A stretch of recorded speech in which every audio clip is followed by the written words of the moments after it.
নমস্কার, আমি তানিশা আরেকটা রান্নার রেসিপি নিয়ে আপনাদের কাছে চলে এসেছি। আপনারা কেমন আছেন? আশা করছি সবাই ভালো সুস্থ আছেন। আমি অনেক দিন পরেই এসেছি, কারণ মাঝখানে আমার হয়ে উঠছিল না নিজস্ব কিছু কাজের জন্য।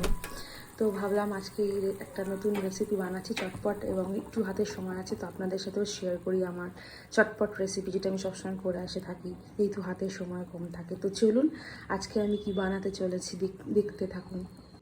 তো আজকে আমি বানাতে চলেছি ট্যাংরা মাছ আলু বেগুন দিয়ে। তো কেউ এটা ভাপা বলে, কেউ তাদের নিজস্ব নামে বলে। তো আমি সেটাই করতে চলেছি, আমি আমার নিজের স্টাইলে করতে চলেছি। তো তার জন্য আমি নিয়েছি হচ্ছে দেশি ট্যাংরা। দেখুন পেটে কিছুটা দীর্ঘ হয়ে গেছে, টেস্টিভাবে এখন পাওয়া যাচ্ছে। তো সেটাকে আমি ভালো করে ধুয়ে নুন হলুদ মাখিয়ে রেখেছি 15 মিনিটের মতন। লাগবে আমার দুটো কি তিনটে কুয়া মতন, যেহেতু আমি 200 গ্রাম মাছ নিই তাই বেশি জিনিস লাগবে না, আমার অল্পতেই হয়ে যাবে। 2 থেকে 3 কোয়া রসুন, একটা টমেটো, একটু কালো জিরে, কাঁচা লঙ্কা, আর এখানে আলু আমি এরকমভাবে সরু সরু স্লাইস কেটে নিয়েছি, আর বেগুন। ব্যাস এই কয়টা উপকরণেই আমার রান্না হয়ে যাবে, আর স্বাদ মতন নুন হলুদ এবং অল্প সামান্য চিনি। তো চলুন শুরু করা যাক। তো আপনারা যারা আমার ভিডিও আগে দেখেছেন আপনারা জানেন আমি একটু চটজলদি রান্না করতে ভালোবাসি, যেহেতু আমার হাতে টাইমটা একটা কনস্ট্রেন্ট থাকে। তো ওই জন্য আমি একটু শর্টকাট রান্নাটাই পছন্দ করি, কিন্তু অবশ্যই সেটা টেস্টি হতে হবে। তো প্রথমেই আমি শুরু করছি। আমি আমার একটা কড়াই নিয়েছি, ভালো করে ধুয়ে রেখে দিয়েছি। এবার আমি কড়াইটাকে আগে প্রিপারেশন করব, তারপরে আমি গ্যাস জ্বালাবো। তার আগে আমি গ্যাস জ্বালাইনি। তো ফার্স্ট আমি যেটা দেবো এর মধ্যে, আমি সামান্য সর্ষের তেল দেবো। তো যেমন বললাম, আমি প্রথমে একটু সর্ষের তেল দেবো। রান্নাটা সর্ষের তেলই করব, তাহলে টেস্টটা বেশি আসবে। যেহেতু আমি ওই ভাপা বা বাটি চচ্চড়ি আপনারা যেটাই বলেন, যে যেই নামে বলেন সেটাই করব। তো প্রথমে আমি আগে বেসটা আমি তেল দিয়ে রেডি করে নিলাম। এরপর আমি দেব হালকা কালো জিরে, বাকিটা পরে দেবো। কালো জিরে দিলাম। তারপরে আমি এখানে কিছু ওই বললাম না আপনাদের তিনটে মতন একটুখানি রসুন থেতো করে রেখেছি, আর 4টে মতো লঙ্কা এর মধ্যে দেবো। তারপরে আমি আলু আর বেগুনটাকে দিয়ে দেবো সব এক এক করে এর মধ্যে।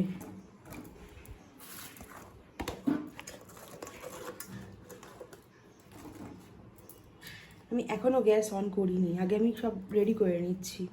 আলু বেগুন আর আমি শুধু একটা টমেটো দিয়ে দিয়েছি স্ম্যাশ করে, যাতে গলে যায়। কেউ গোটাও দিতে পারে। এইবার আমি অল্প করে এখানে মাছটা, যেটা হলুদ আর নুন মাখিয়ে রেখেছিলাম, সেটা দিয়ে দিলাম। মাছটা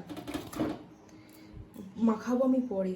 এবার আমি যেহেতু মাছে নুন ছিল তাই জন্য সেটা ব্যালেন্স করে বুঝে আমি নুন অল্প দিলাম এখানটায়, বেশি না, কারণ যেহেতু জলটা আমি কম দিয়েই করবো।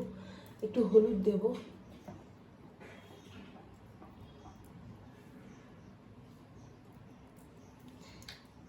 একটু সামান্য 1 চিমটে রঙের জন্য জাস্ট শুকনো লঙ্কা দেবো। দেখুন একদম অল্প, কারণ আমি এটা প্রেফার করি না, আমি জাস্ট ফর কালারটা দিয়েছি।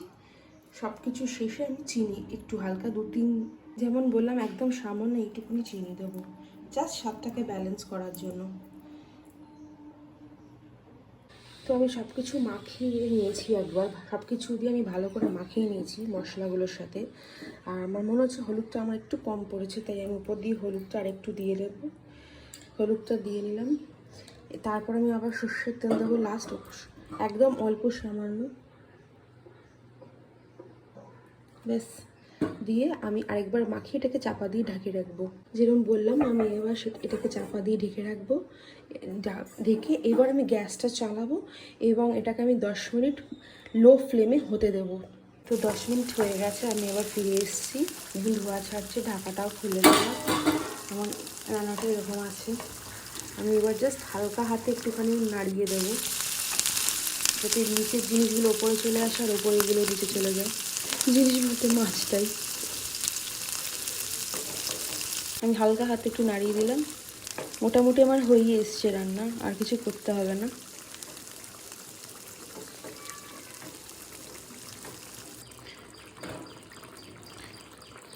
হ্যাঁ দেখুন হয়ে এসছে আলুটা।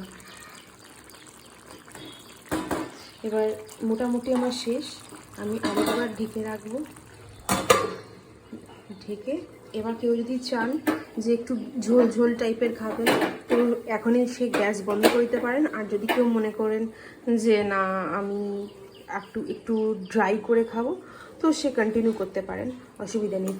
যেমন আমি একটু ঝোলটাকে ড্রাই করবো, মানে আমি একটু মাখা মাখা খাবো, তাই জন্য আমি আরেকটু 5 মিনিট রাখবো যাতে ঝোলটা পুরো ড্রাই হয়ে যায়।